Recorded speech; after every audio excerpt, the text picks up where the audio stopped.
Hello everyone. In this video, I'm going to discuss about crystal field splitting of octahedral complexes. Before watching this video, please refer my previous video where I explained about different types of d orbitals and the major postulates of crystal field theory. Let's start the octahedral complexes. And octahedral complexes coordination number is 6. That means there are 6 ligands arranged in an octahedron as shown in the image.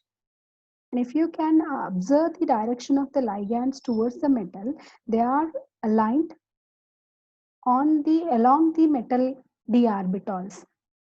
So obviously, the d orbitals which are lying along the axis, there are Eg orbitals, that is dx square y square and dz square orbitals, will experience more repulsion than the other three T2G orbitals, because the ligands are approaching along the metal d orbital axis. So obviously their energy will be raised more, and then their energy will be increased, and the other T2G orbital's energy will be reduced.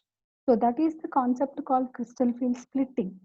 And that splitting leads to energy gap between the two types of orbitals, Eg and T2G, which is given as 10 dq. This type of splitting you can observe. Initially, the metal approaches the ligand, and then the Eg orbital's energy will be raised.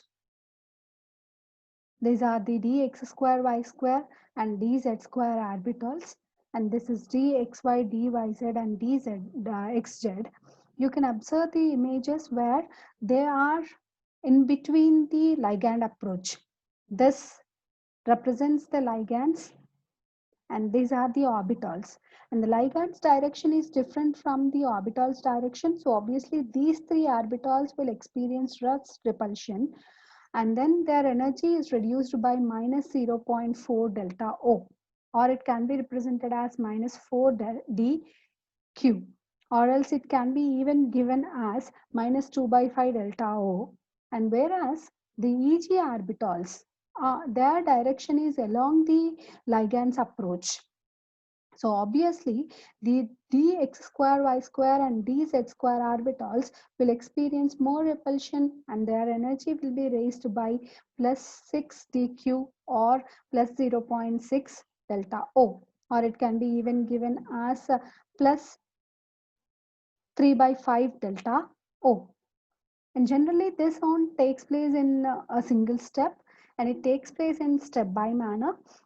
This is what degenerated d orbitals in a metal before approaching the ligand.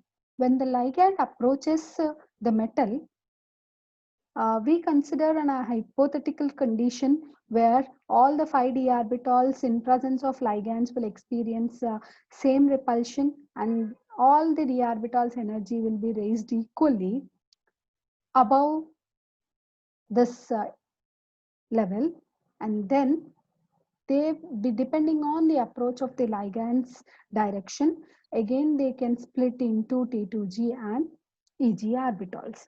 So this condition where we can expect a hypothetical condition where all the degenerated orbitals energy is raised to some extent is what called isotropic field. But this is not actually the case. The isotropic condition is not observed in any complexes, because ligand either approaches along the axis or in between the axis. So as octahedral complexes, ligands are approaching along the axis, so that Eg orbital's energy will be raised. And that energy gap between Eg and T2G is called as crystal field splitting energy. And the crystal field splitting energy can be denoted as delta O or d 10 dq. And the ligands are generally affecting the crystal field splitting, and it can be a strong field ligand or weak field ligand. And we have a series called spectrochemical series, where all the ligands are arranged in an order of the ascending order of their crystal field splitting. And here is the list. And if you consider this iodine, chlorine, fluorine, these are all considered as weak field, and as we move on to the right side, these are considered as a strong field ligands.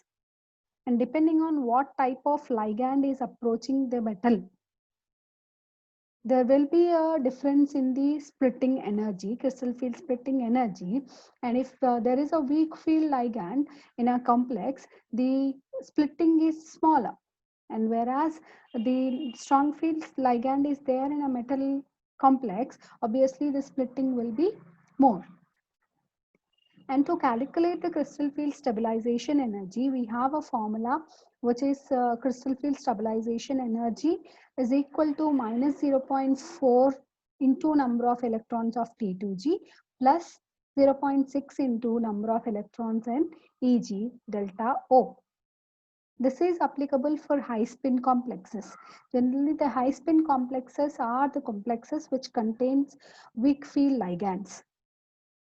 Whereas if you consider the low spin complexes, that is with strong field ligand, the formula can be added with the number of pairs of electrons.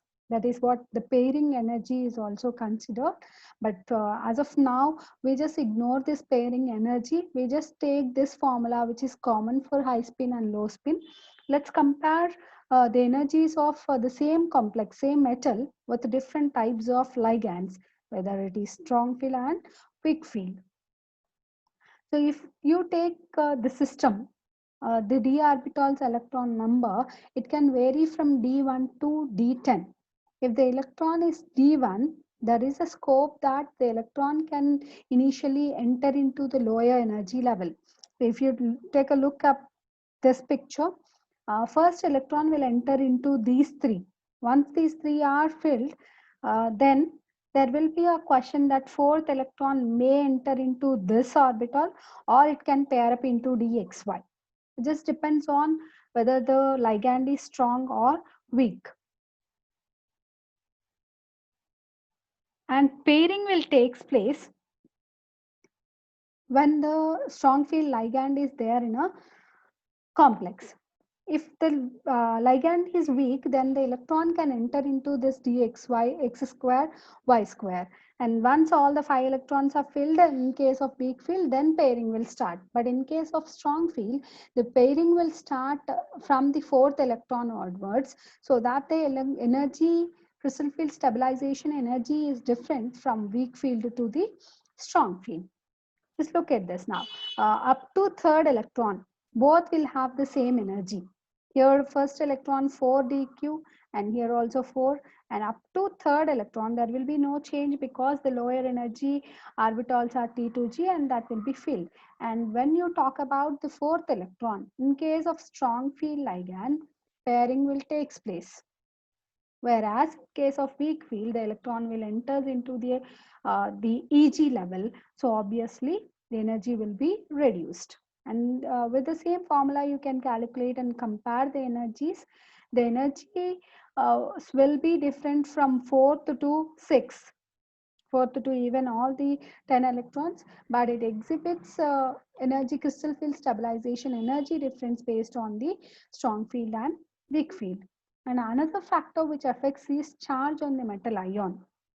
The magnitude of delta O increases with the metal charge.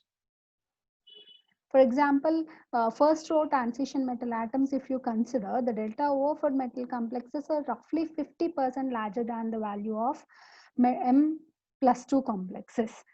So there will be an effect of the charge.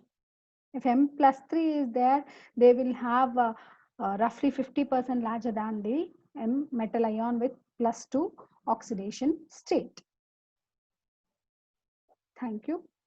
I'll discuss the other two types of complexes, tetrahedral and square planar, in my next video.